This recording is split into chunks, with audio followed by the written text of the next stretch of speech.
Ada sebuah kisah yang disebutkan oleh Imam Bukhari dalam Kitabul Ihya, kitab sahihnya, di mana beliau menyebutkan tentang kisah Abu Hurairah yang pernah menjaga zakat fitrah.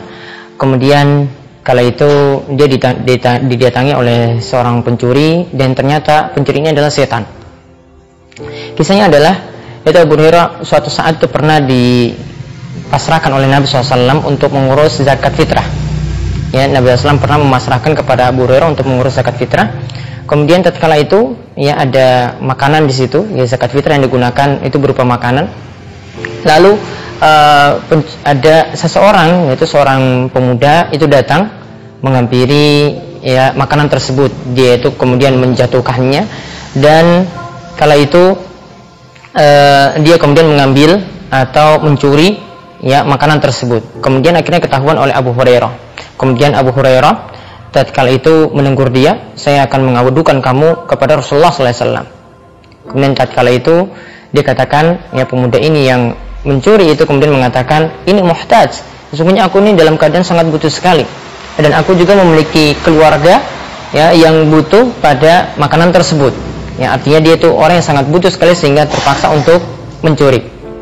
Kemudian akhirnya Abu Hurairah karena merasa kasihan dengan orang tersebut, dia melepaskannya tatkala itu. Kemudian di pagi hari dia mendatangi Nabi SAW. Kemudian Nabi SAW itu bertanya kepadanya, apa yang dilakukan oleh tawananmu semalam? Apa yang dilakukan oleh tawananmu semalam? Kemudian akhirnya Abu Hurairah itu mengatakan bahwasanya, ya dia mengatakan kepada Nabi SAW, wahai Rasulullah, sesungguhnya tawananku tersebut dia mengadukan dia itu penuh kesusahan, sehingga aku membiarkan dia mengambil makanan-makanan dari zakat fitrah tersebut. Kemudian Nabi SAW itu mengatakan kepada Abu Hurairah, ama innahu qad kadzaba wa sayaud. Ya, ketahuilah bahwasanya orang itu adalah pendusta dan nanti besok akan kembali lagi. Hari kedua kejadian yang sama. Abu Hurairah kemudian tatkala sudah diberitahu oleh Nabi SAW seperti itu, dia kemudian mengawasi zakat fitrah itu lagi. Dia betul-betul mengawasinya. Lalu setelah itu orang tadi datang lagi, kemudian dia menumpahkan makanan tersebut, makanan dari zakat fitrah, kemudian dia mengambilnya atau mencurinya.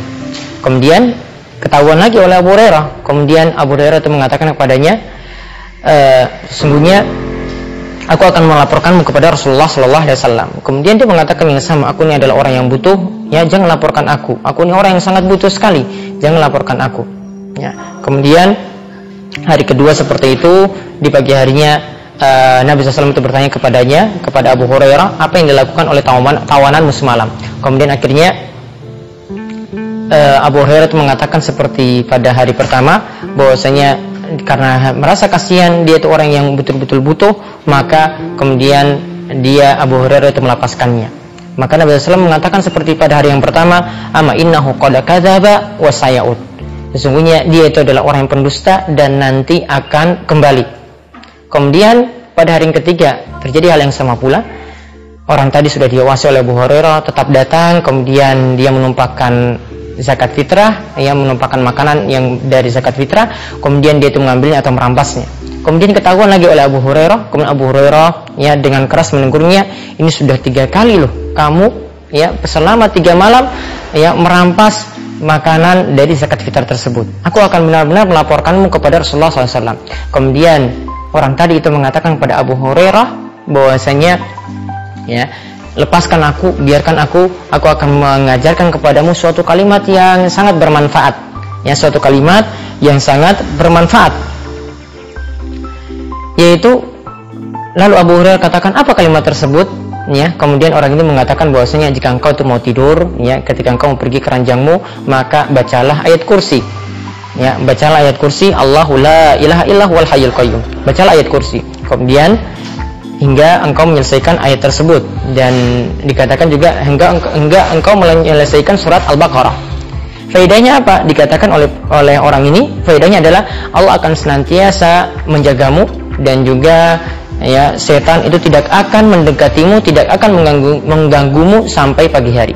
Kemudian Abu Hurairah kemudian biarkan orang itu tadi pergi. Lalu di pagi harinya Nabi SAW itu berkata kepadanya, sama seperti hari-hari sebelumnya, apa yang kamu lakukan dengan tawanan semalam? Kemudian Abu Hurairah mengatakan bahwasanya aku melepaskannya dan dia itu mengajariku, katanya ini adalah kalimat yang bermanfaat. Apa yang dia ajarkan? Dia itu mengajarkan ayat kursi.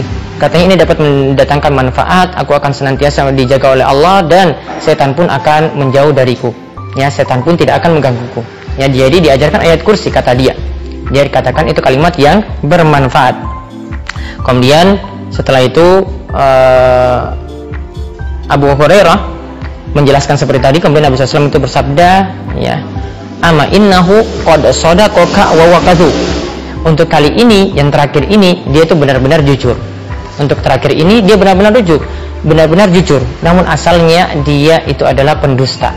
Namun asalnya dia itu adalah orang yang suka bohong. Kemudian Nabi SAW itu bertanya kepada Abu Hurairah, ta'lamu man takhattib mundu salasi layalin? Ya Abu Hurairah, tahukah engkau siapa yang kau ajak cakap, siapa yang kau ajak bicara selama 3 hari tersebut, selama 3 malam tersebut? Kemudian Abu Hurairah mengatakan, la, aku tidak mengetahui. Kemudian Nabi SAW mengatakan, zaka syaitan, itu adalah setan.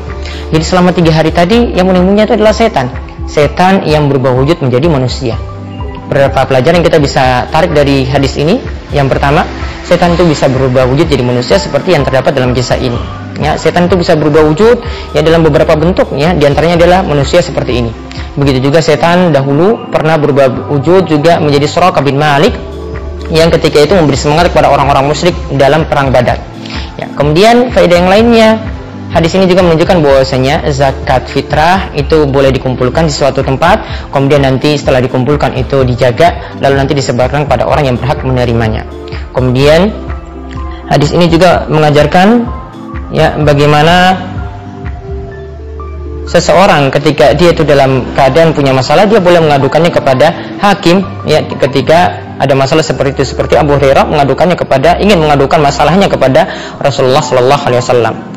Kemudian hadis ini juga menunjukkan bahwasanya para sahabat itu sangat mendengar sekali apa yang dikatakan oleh Nabi Sallallahu Alaihi Wasallam.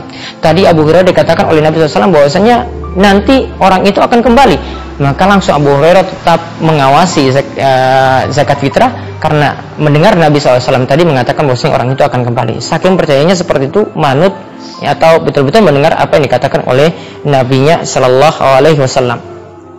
Kemudian faedah yang lainnya lagi, hadis ini menjelaskan tentang keutamaan ayat kursi dan juga keutamaan bacaan Al-Quran. Bahwasanya dengan kita itu membaca Al-Quran, membaca ayat kursi, ya, itu keutamanya adalah Allah Subhanahu Wa Taala akan senantiasa menjaga kita dan akan, ya, membuat kita tidak diganggu oleh setan. Kemudian faedah yang terakhir, hadis ini juga menunjukkan bagaimana keutamaan membaca ayat kursi sebelum tidur. Dalam riwayat lain dari Abu Mutawakkil dikatakan bahwasanya ayat kursi ini dibaca sebelum tidur. Juga dalam riwayat lain yaitu dari Abu Mutawakkil dikatakan dibaca ketika pagi dan sore hari. Maka dengan kita banyak membaca ayat kursi seperti ini atau juga banyak merenungkan ayat-ayat Allah Subhanahu Wa Taala dan juga mengamalkannya, maka Allah Subhanahu Wa Taala akan senantiasa menjaga kita dan menjauhkan kita dari berbagai macam gangguan, termasuk juga dari gangguan setan. Dan pelajaran penting, ya, penutup dari pembahasan ini, bahwasanya ilmu itu bisa didapat dari siapa saja selama kita tahu ilmu tersebut adalah benar. Ya, buktinya di sini Abu Hurairah itu mendapatkan ilmu dari setan sekalipun, ya, tetap dia itu menerimanya. Namun apa? Dengan catatan ilmu ini terbukti benarnya, karena Abu Hurairah setelah itu mengadukan kepada Nabi SAW tentang ilmu yang dia peroleh dari setan tatkala itu. Jadi tidak sembarang ilmu kita boleh terima dari sembarang orang, tetapi ilmu yang telah terbukti benarnya. Demikian para pemirsa sekalian, mudah-mudahan kisah Abu Hurairah dan setan yang jujur ini mudah-mudahan bermanfaat. Wabillahi taufiq wal hidayah. Wassalamualaikum warahmatullahi wabarakatuh.